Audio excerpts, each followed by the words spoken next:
चलो आज नया चैप्टर स्टार्ट करना है। ठीक है, वर्क एंड एनर्जी।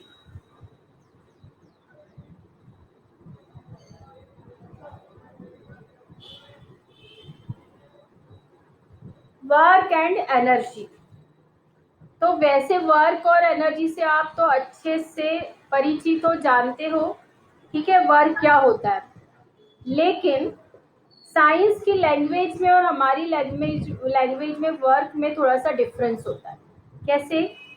आप यदि बैठे बैठे पढ़ाई कर रहे हो, ठीक है, मतलब कुछ लिख भी रहे हो या कुछ रीड कर रहे हो, तो आप क्या बोलोगे कि मैं होमवर्क कर रही हूँ, मैं कुछ काम कर रही हूँ, मैं पढ़ाई कर रही हूँ। तो वो आप काउंट करोगे कि मैं कुछ काम कर रही हूँ, मैं कुछ वर्क कर रही हूँ, है ना।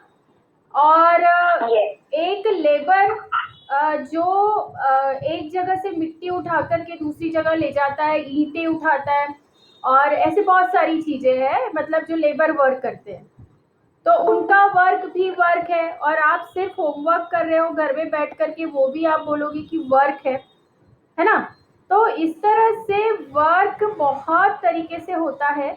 आप बैठे बैठे ऑफिस में काम कर रहे हो तो भी आप थक जा रहे हो, आपकी एनर्जी यूज हो रही है और आप थक रहे हो।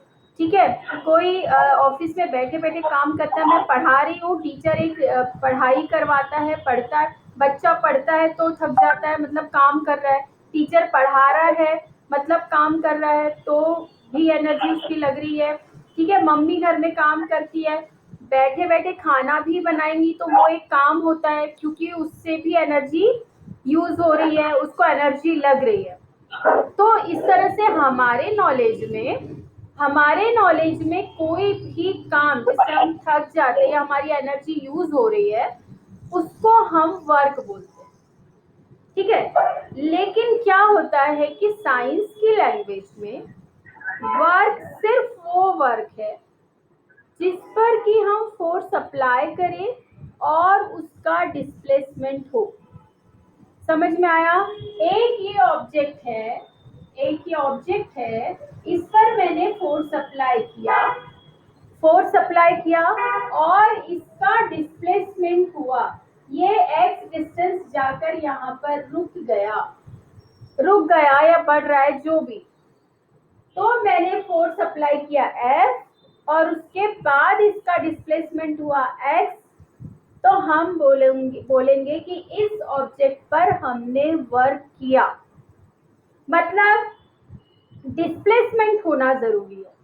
तो वर्क इज इक्वल टू यहाँ हो जाता है एफ इंटू एक्स, मतलब फोर्स इंटू डिस्प्लेसमेंट, मतलब होता है वर्क। आप देखो, अब एक एक एग्जांपल लेते हैं कि आप पढ़ाई कर रहे हो या आप होमवर्क कर रहे हो, अपनी जगह पर बैठ करके आप होमवर्क कर रहे हो, तो वहां आपने क्या डिस्प्लेस किया? आप खुद भी डिस्प्लेस नहीं हुए। ठीक है, आपका दिमाग वहीं की वहीं है, सब कुछ वहीं की वहीं है, आप बैठे हो। इसका मतलब साइंस की लैंग्वेज में आपने कोई वर्क नहीं किया, क्योंकि डिस्प्लेसमेंट हुआ ही नहीं। तो आपका वर्क डन क्या हो गया? Zero.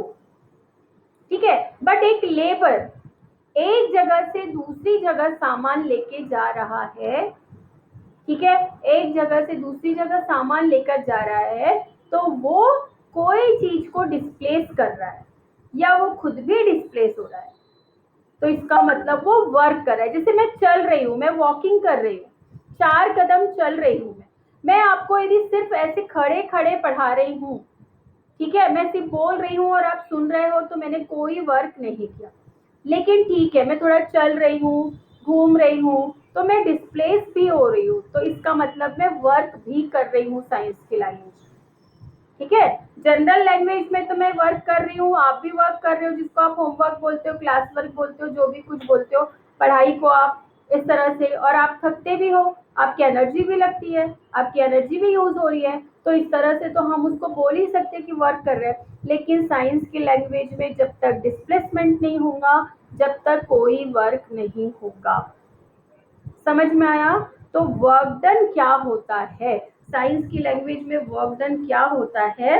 When force applied on an object and object is displaced from their place, वो अपनी प्लेस से डिस्प्लेस होगा और उस ऑब्जेक्ट पर फोर्स अप्लाई किया जाएगा और उस फोर्स से वो ऑब्जेक्ट डिस्प्लेस होगा, तब हम उसको बोलेंगे कि उस पर वर्क हुआ है या वर्क डन है। समझ में आई बात? तो हमें क्या जरूरी है, साइंस में वर्क डन डिफाइन करने के लिए हमें जरूरी है एक तो फोर्स अप्लाई करना, और फोर्स अप्लाई करने के बाद उस पर उसका डिस्प्लेसमेंट होना जरूरी है।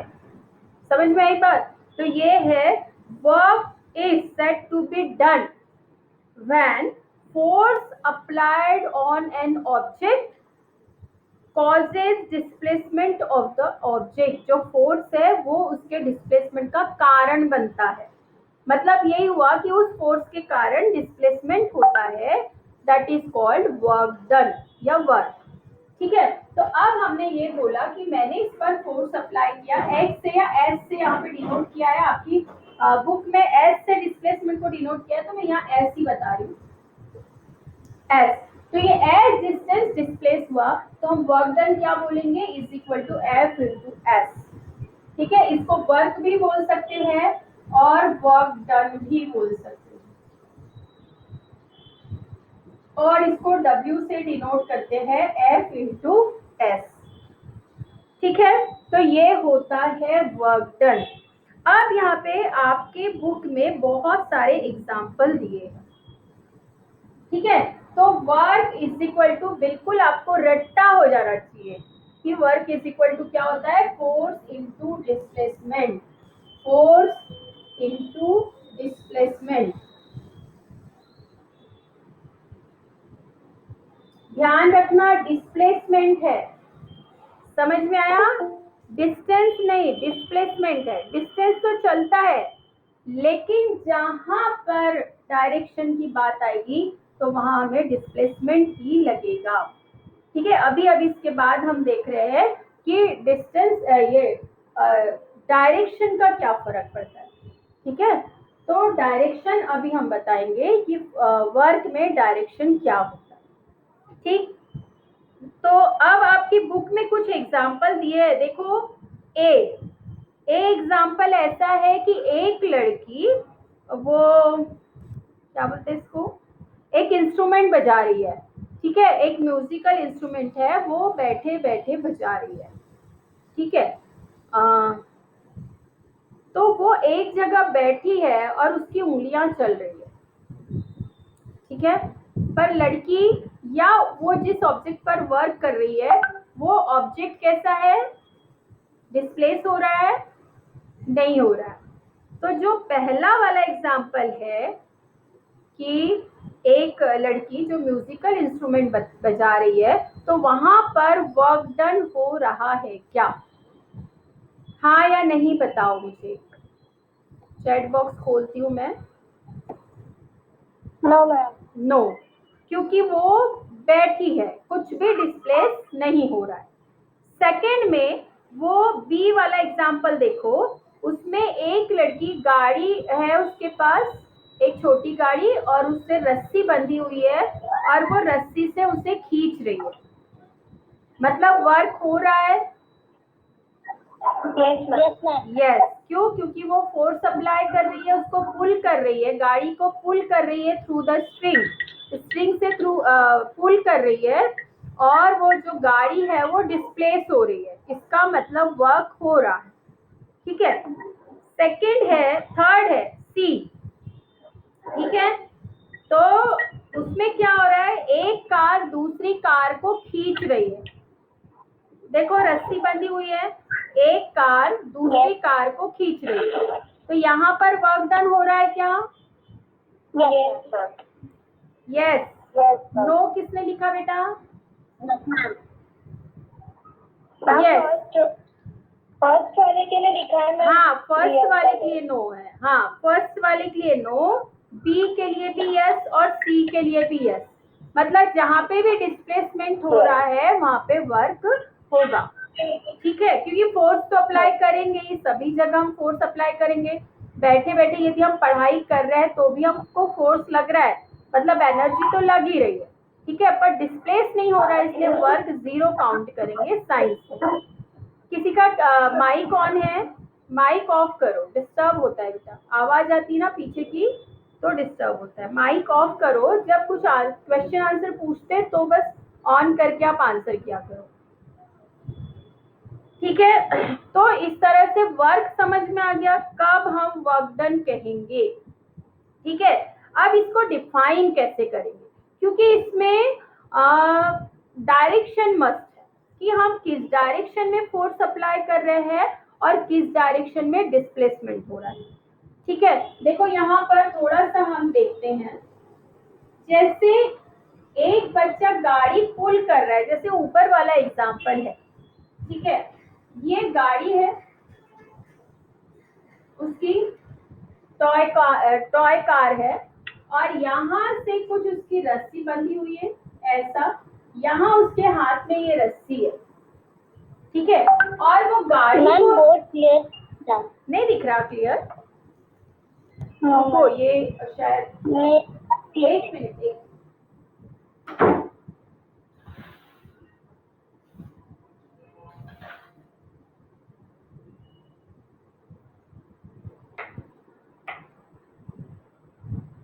अभी दिख रहा है क्लियर? यस मैम दिख रहा है। तो एक बच्चे के पास एक टॉय कार है, यहाँ पर रस्सी बंधी हुई है, ठीक है। यहाँ पर वो रस्सी से इसको खींच रहा है, खींचेगा, ये गाड़ी इस डायरेक्शन में जाएगी, ठीक है, और फोर्स वो इधर खींच रहा है, ठीक है, क्योंकि यहाँ से ये पुल कर रहा है, मतलब डायरेक्शन फोर्स का इधर है F। लेकिन वर्क कैसे हो रहा है, गाड़ी इधर खींच रही है, वर्क इस डायरेक्शन में हो रहा है, वो डिस्प्लेस इधर हो रही है, समझ में आया? मतलब S इधर रहेगा, जो भी डिस्प्लेसमेंट होगा। अब यहाँ जो ये फोर्स अप्लाई हो रहा है ये डायगोनल है, दिख रही है ये लाइन डायगोनल है। यदि मैं यहाँ पर इसको, ये जो जिस डायरेक्शन में वर्क हो रहा है उस डायरेक्शन में और ये फोर्स में ये थीटा एंगल है, आप समझ रहे हो ना फोर्स कैसे अप्लाई हो रहा है? एक इमेजिन करो, एक टॉय कार है, टॉय कार को हम रस्सी बांधते हैं और उसको खींचते हैं, तो हम जिधर खींचते उधर ऊपर तो नहीं आती, वो कैसे आती है, वो नीचे ही जमीन पर चलती है, मतलब यही गाड़ी ये चल रही है, इसी डायरेक्शन में चल रही है, जबकि हम फोर्स इस डायरेक्शन में अप्लाई कर रहे हैं। इसलिए डायरेक्शन जरूरी है, इसलिए हमें डिस्प्लेसमेंट लेना होता है, ठीक है। तो हम खींच इधर रहे हैं और ये जा किस साइड रही है, इस डायरेक्शन में जा रही है, समझ में आया? मतलब फोर्स हम यहाँ अप्लाई कर रहे हैं और डिस्प्लेसमेंट ये डायरेक्शन में हो रहा है, तो दोनों में थीटा एंगल बन रहा है, ठीक है। तो अब ये जो फोर्स हम इधर अप्लाई कर रहे हैं, ये पूरा पूरा फोर्स इस पर यूज नहीं हो रहा है, यूज कितना हो रहा है, सिर्फ इतना ही फोर्स यूज हो रहा है जो इस डायरेक्शन में जा रहा है। ऐसे में हम क्या करते हैं, जब हम इस डायरेक्शन में फोर्स अप्लाई कर रहे हैं, इस डायरेक्शन में फोर्स अप्लाई करें, तो इसका कंपोनेंट लेते हैं, ये यहाँ इसका कंपोनेंट ये F1 हो जाएगा और एक कंपोनेंट इस डायरेक्शन में हो जाता है, इसको हम F2 ले लेते हैं। तो ये जो F1 है और F2 है ये F के कंपोनेंट है, इस फोर्स के कंपोनेंट है। जब हम डायगोनली फोर्स अप्लाई करेंगे तो कुछ फोर्स पूरा हॉरिजॉन्टल में लगेगा और कुछ फोर्स वर्टिकल में लगेगा। ये अब आप आगे जाकर के पढ़ोगे तो हमको ऐसे ही यूज करना पड़ता है, ठीक है। फोर्स पूरा पूरा इस पर यूज नहीं हो रहा है, जितनी हम एनर्जी लगा रहे हैं उतनी पूरी एनर्जी इस पर यूज नहीं हो रही है, पूरा फोर्स यूज नहीं हो रहा है, सिर्फ उसका कुछ कंपोनेंट ही यूज हो रहा है। तो अब हम ये कैसे निकालेंगे? तो वर्क डन एक्चुअली हमारा क्या होता है, वर्क क्या हो जाएगा, F1 इंटू S, ये हो जाएगा, क्योंकि इस डायरेक्शन में सिर्फ ये कंपोनेंट यूज हो रहा है और S, इसलिए मैंने कहा था जिस डायरेक्शन में फोर्स लगता है और जिस डायरेक्शन में डिस्प्लेसमेंट लगता है वो फोर्स काउंट करेंगे। तो यहाँ पे F1 लग रहा है, तो F1 इंटू S। अब हम F1 की वैल्यू कैसे निकालेंगे, F के फॉर्म में? तो हम क्या करते हैं, यहाँ से ये परपेंडिकुलर ये परपेंडिकुलर यहाँ पर प्रोड्यूस करते हैं। ठीक है, तो ये 90 डिग्री है। आप लोग ने ट्रिग्नोमेट्री पढ़ लिया, कॉस थीटा साइन थीटा पढ़ लिए हो? No ma'am. नहीं पढ़े हो अभी? No ma'am. ट्रिग्नोमेट्री रेशियो आपको पढ़ना जरूरी था। देखो मैं फिर भी यहाँ जितनी जरूरत है उतनी बताती हूँ। होता क्या है, आपने पाइथागोरस थ्योरम पढ़े हो? Yes ma'am. पाइथागोरस थ्योरम में अपन ने यस मैम। ये जो एंगल है, तो ये वाली साइड को कौन सी साइड बोला? ये साइड को एडजेसेंट बोला था, और इसको परपेंडिकुलर, और ये वाली साइड को, हाँ ये 90 के सामने वाली, इसको हाइपोटेनियस बोलते हैं। ये पता है, ये पाइथागोरस थ्योरम में यूज हुआ होगा, परपेंडिकुलर। ठीक है, ये राइट एंगल ट्रायंगल है। ठीक है, ये एडजेसेंट साइड है, ये परपेंडिकुलर है, ये हाइपोटेनियस है। ये तो पढ़ा है आपने?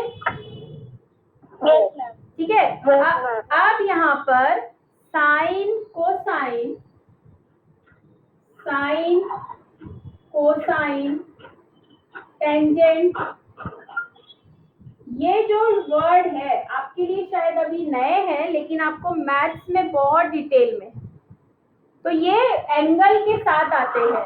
तो साइन थीटा, तो ई हट जाता है, यहाँ पे लिखते हैं हम थीटा, यहाँ ये आई हट जाता है, ये थीटा, और यहाँ पर ये पूरा जेंट हट जाता है और ये थीटा।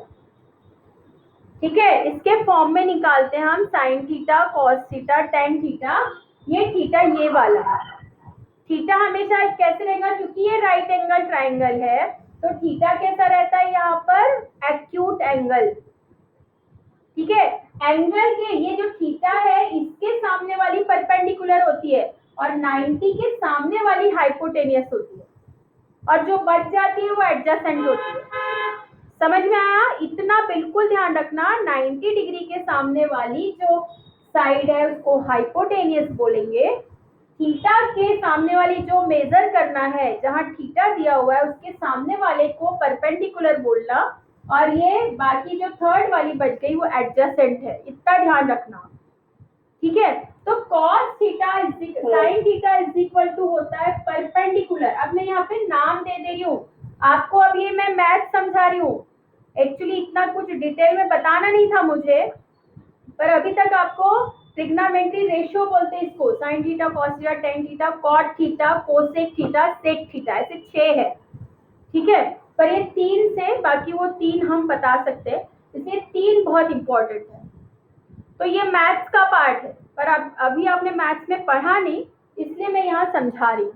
ठीक है, नहीं तो इतने डिटेल में जाने की जरूरत नहीं थी।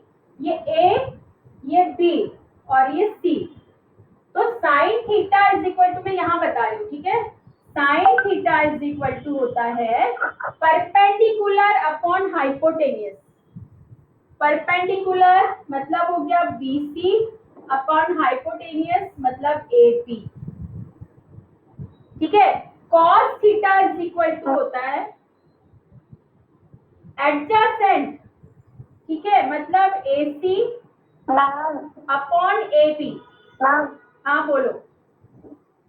मैम आपका ब्लैक बोर्ड ना थोड़ी देर क्लियर रहना है, फिर थोड़ी देर में ब्लर हो रहा है, तो जो लिख रहे हो ना वो थोड़ा समझ में नहीं आ रहा है।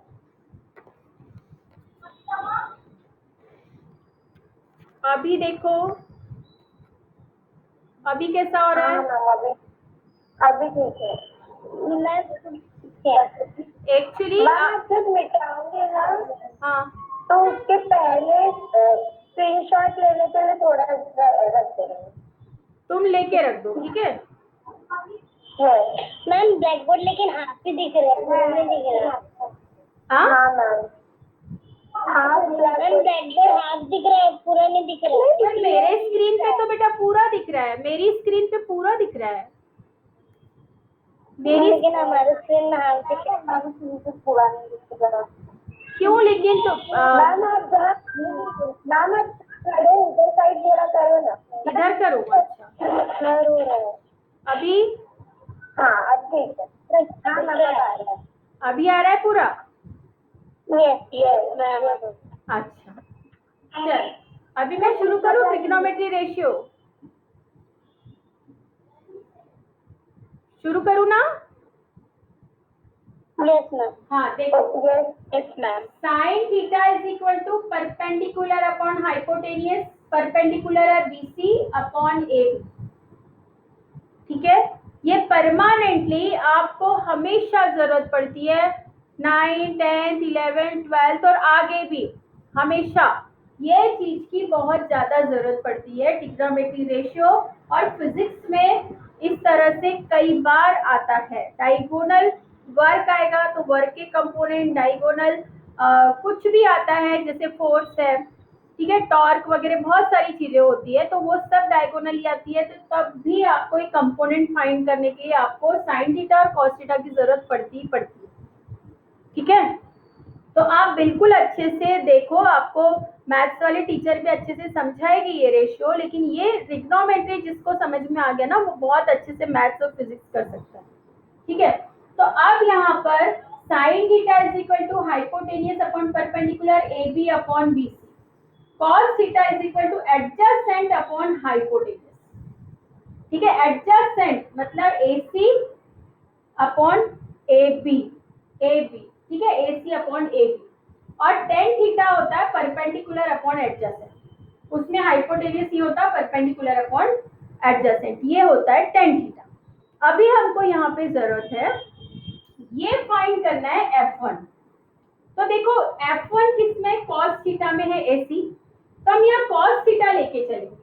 तो cos theta is equal to क्या हो जाएगा, यहाँ पर F1 मतलब AC अपॉन AB है, तो F1 अपॉन F, हमको F1 की वैल्यू चाहिए थी, तो F1 इज इक्वल टू क्या हो जाएगा, F cos theta.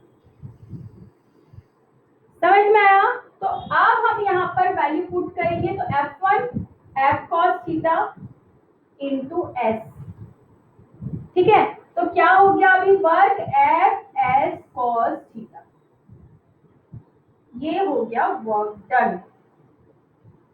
Actual work done ये होता है, और जो F इंटू एस हम सिर्फ क्या निकालते हैं कि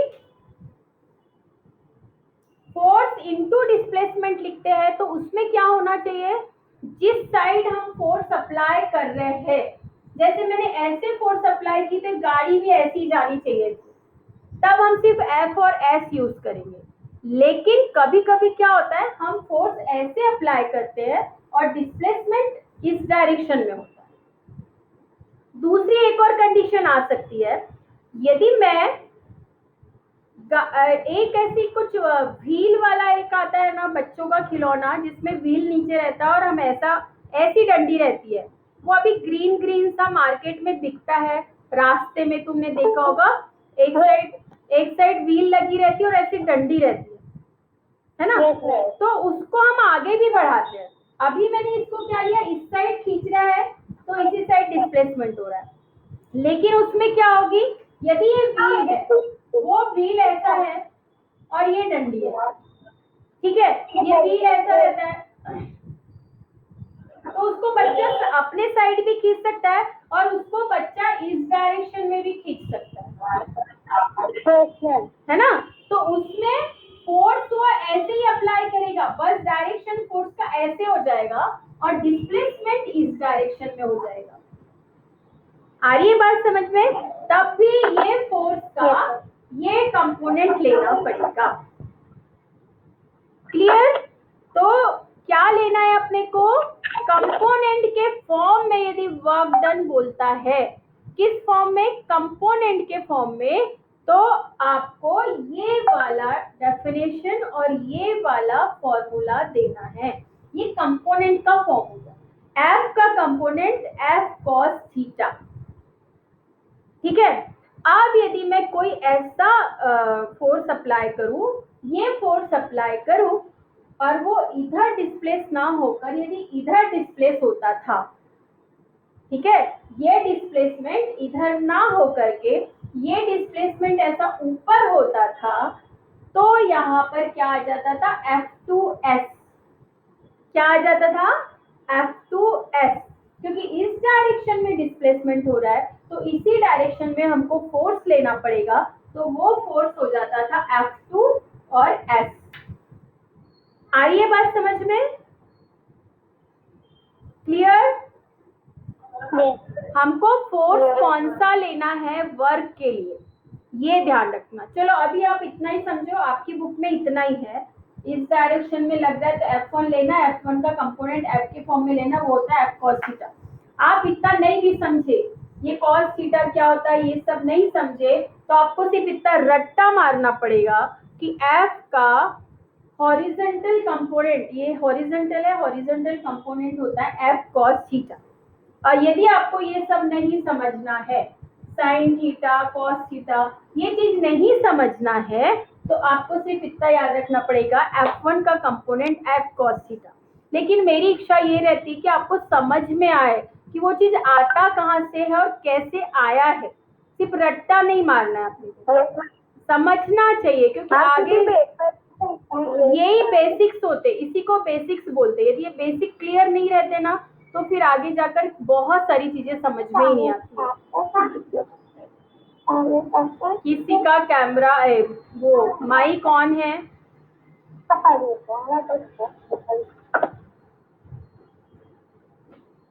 ठीक है, तो अब अपना वर्क डन सिर्फ क्या रह जाएगा,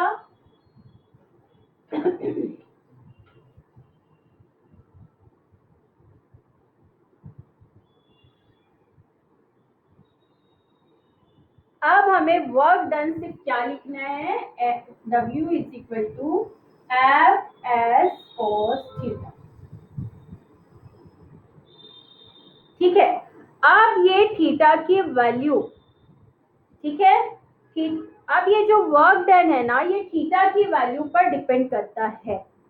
ठीक है, अब थीटा की वैल्यू क्या हो सकती है, 0 हो सकती है, थीटा की वैल्यू 90 हो सकती है, और थीटा की वैल्यू 180 हो सकती है। ठीक है, मतलब 0 मतलब क्या हो गया, इस डायरेक्शन में फोर्स अप्लाई हो रहा है और इसी डायरेक्शन में डिस्प्लेसमेंट हो रहा है, दोनों सेम डायरेक्शन में है। ठीक है, दोनों सेम डायरेक्शन में है, तो इन दोनों के बीच में एंगल कितना बनेगा, theta is equal to 0 angle बनेगा। अब यहाँ यदि मैं पुट करती हूँ तो W is equal to F into S cos 0।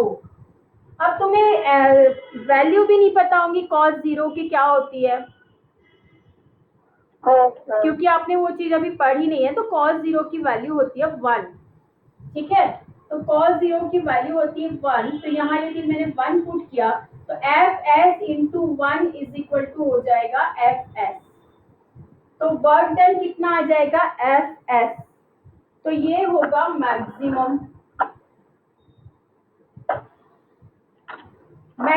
Work. जब 90 हो तो W इज इक्वल टू क्या हो जाएगा, Fs cos 90 डिग्री, cos 90 की वैल्यू होती है 0। ठीक है, तो वर्क डन कैसा हो जाएगा, Fs into 0 is equal to 0, तब ये वर्क हो जाएगा मिनिमम। समझ में आया?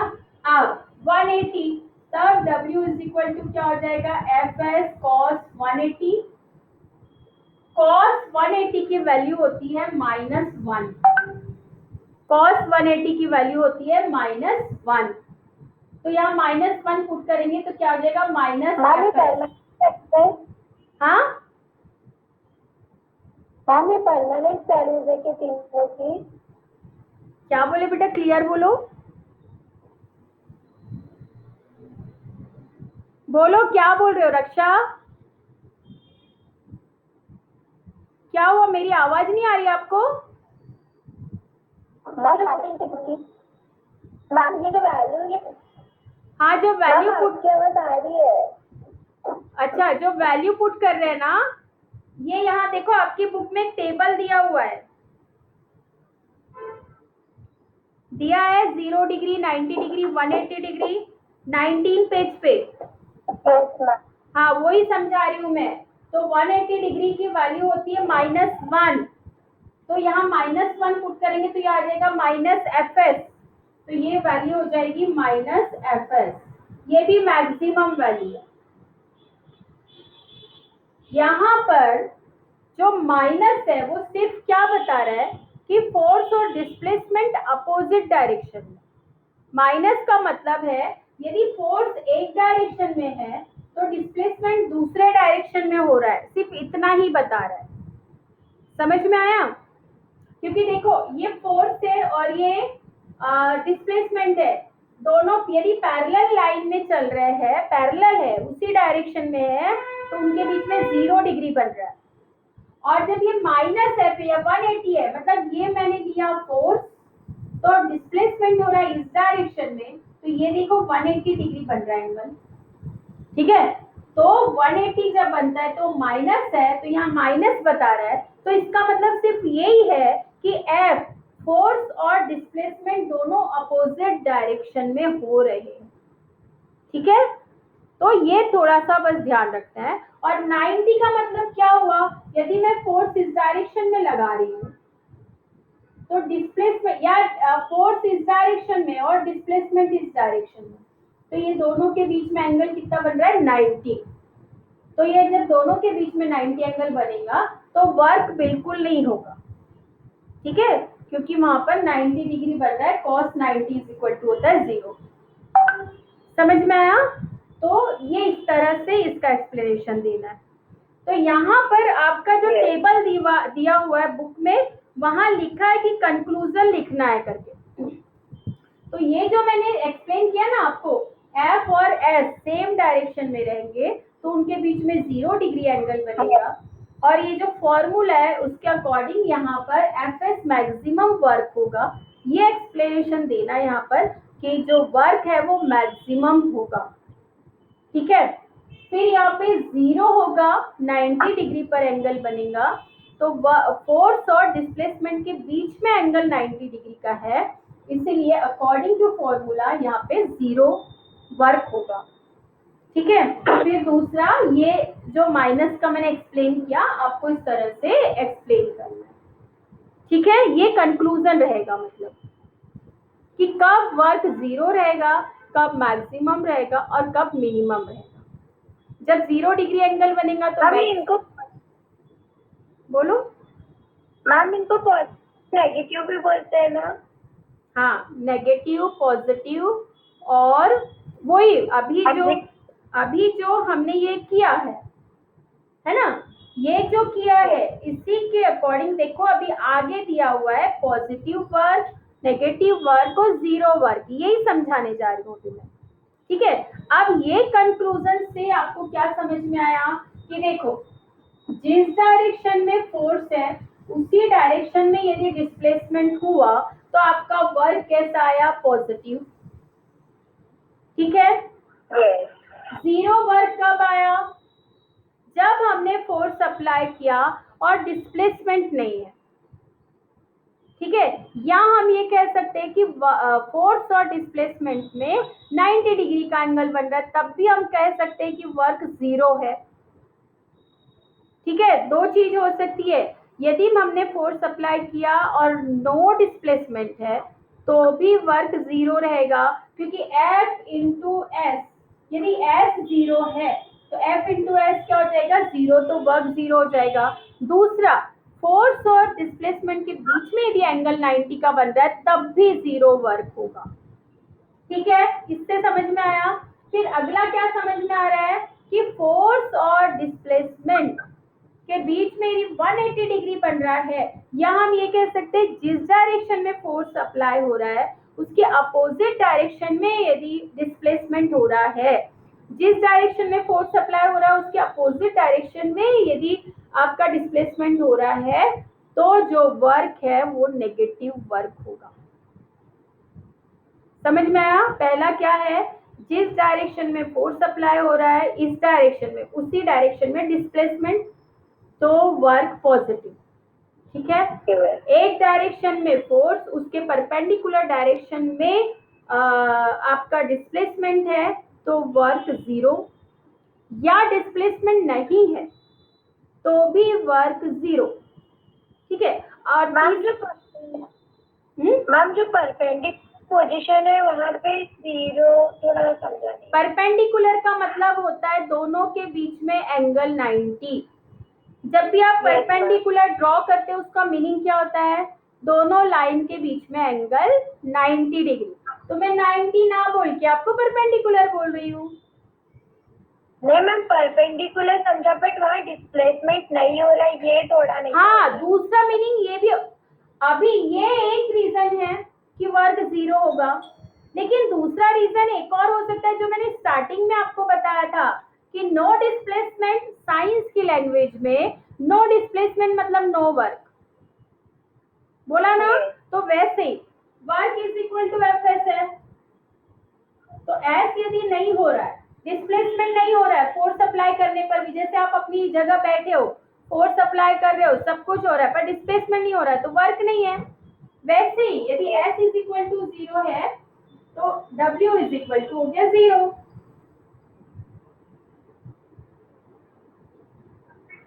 आ रही है बात समझ में? इसीलिए मैंने कहा कि यदि डिस्प्लेसमेंट नहीं, वो दूसरी कंडीशन है, वो दूसरी कंडीशन है, ये दूसरी कंडीशन। तो इस कंडीशन में भी वर्क 0 होगा और ये कंडीशन में भी वर्क 0 होगा। समझ में आया? Yes ma'am. हाँ, और तीसरी कंडीशन क्या है, वर्क ये फोर्स और डिस्प्लेसमेंट दोनों अपोजिट डायरेक्शन में। अपोजिट डायरेक्शन मतलब दोनों के बीच में 90 डिग्री 180 डिग्री का एंगल बनना, ये हो गया ना अपोजिट डायरेक्शन। एक साइड फोर्स, एक साइड डिस्प्लेसमेंट, और दोनों के बीच में एंगल कितना बन रहा है 180। तो ये 180 एंगल बोलो या अपोजिट डायरेक्शन में फोर्स और डिस्प्लेसमेंट बोलो, तो वर्क कैसा आ रहा है, नेगेटिव। तो नेगेटिव वर्क में कंडीशन क्या है कि फोर्स और डिस्प्लेसमेंट दोनों अपोजिट डायरेक्शन में रहेंगे, लेकिन एक ही स्ट्रेट लाइन में। स्ट्रेट लाइन क्यों? क्योंकि स्ट्रेट लाइन में ही तो 180 डिग्री बनेगा। हाँ, तब ही जो वर्क डन है वो आएगा नेगेटिव। समझ में आया? तो ये बहुत जरूरी है समझना, पॉजिटिव वर्क, नेगेटिव वर्क और 0 वर्क कब होते हैं और कैसे होते हैं। ठीक है, अब आगे ये वापस कुछ दिया हुआ है यहाँ पे, unit of work. Unit of work हम देख लेते हैं, यूनिट बहुत जरूरी है। ठीक है, हर साइंस में यूनिट का समझना बहुत जरूरी है, किसकी यूनिट क्या होगी।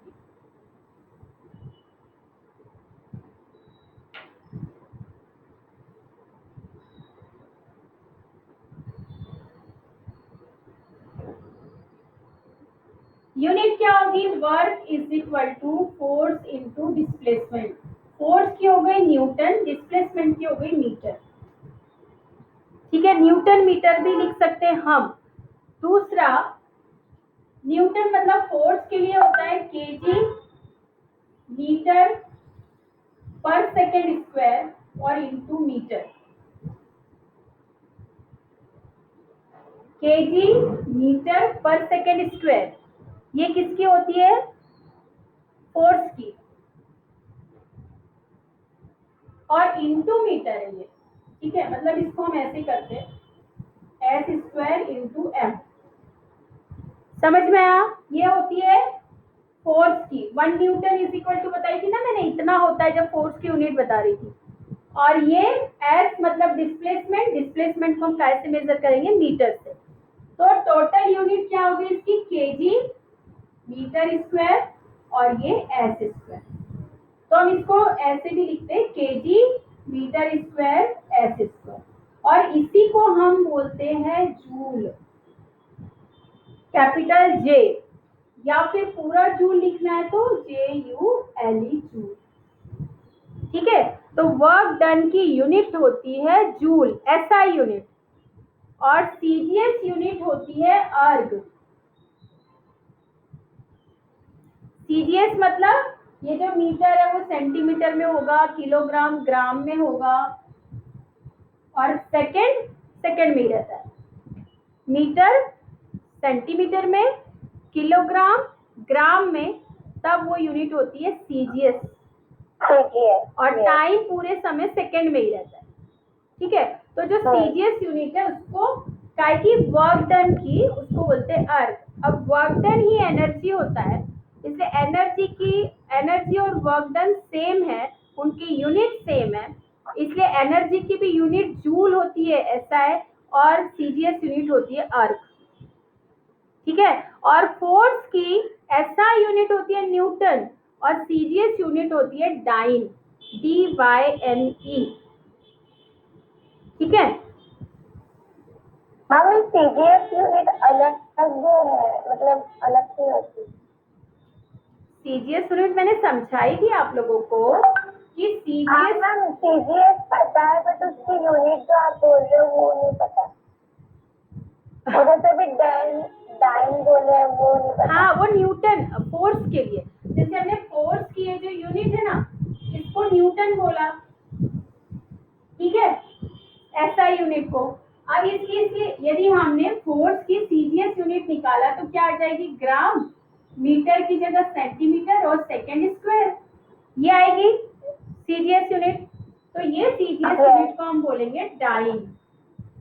लेटर में लिखना है स्मॉल लेटर में तो DYNE, और यदि कैपिटल में लिखना है तो सिर्फ D, डाइन।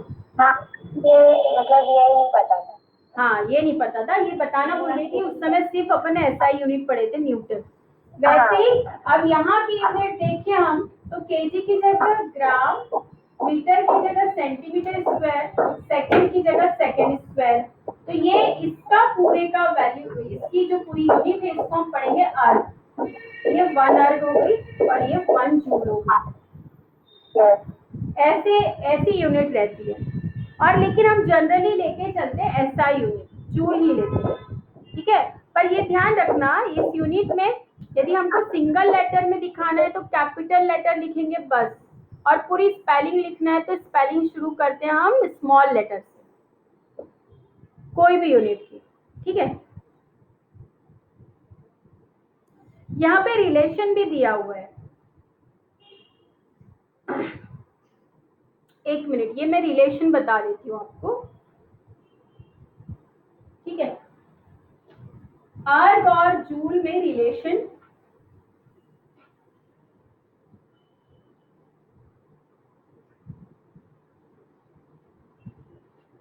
यहाँ पे मैं फोर्स का भी बता देती हूँ, पहले फोर्स का बताती हूँ।